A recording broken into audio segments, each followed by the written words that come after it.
Сәлеметсіздер ме оқушылар? Қазақ тілі сабағын бастаймыз.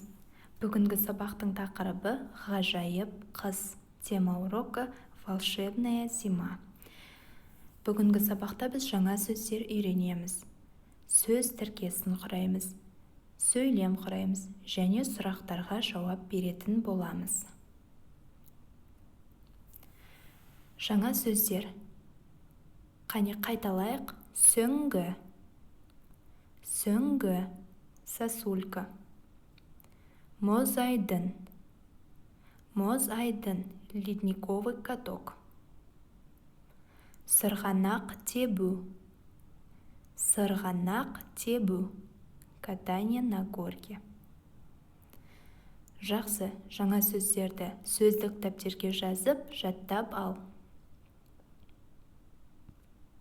Сонымен тапсырмалар. Бірінші тапсырма жазылым. Берілген сөздерді қолданып, сөз тіркесін құра. Составьте словосочетания с данными словами. Сөз тіркестермен сөйлем құрап, дәптерге жаз.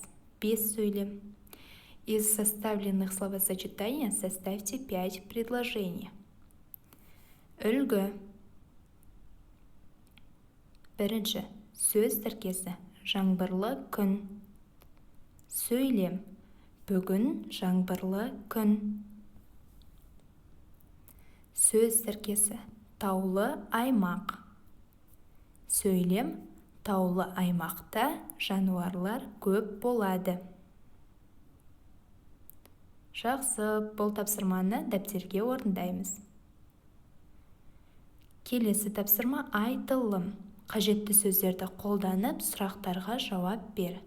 Ответьте на вопросы, используя нужные слова. Қажетті сөздер.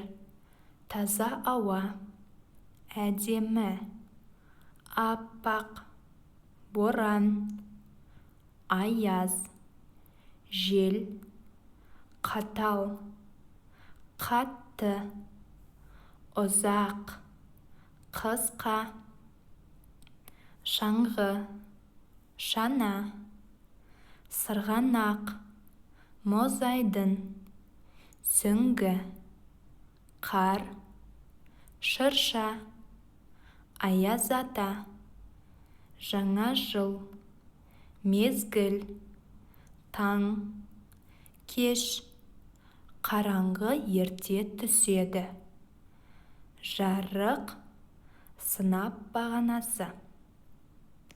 Енді сұрақтарға көшейік. Бірінші сұрақ. Қыста сен үшін не әдемі? Келесі. Қыстағы табиғат қандай? Үшінші сұрақ. Қыста қандай ойын ойнайсыңдар? Келесі.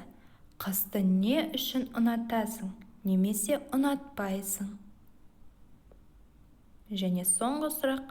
Қыстың адамға пайдасы қандай? Сұрақтарға жауап берейік.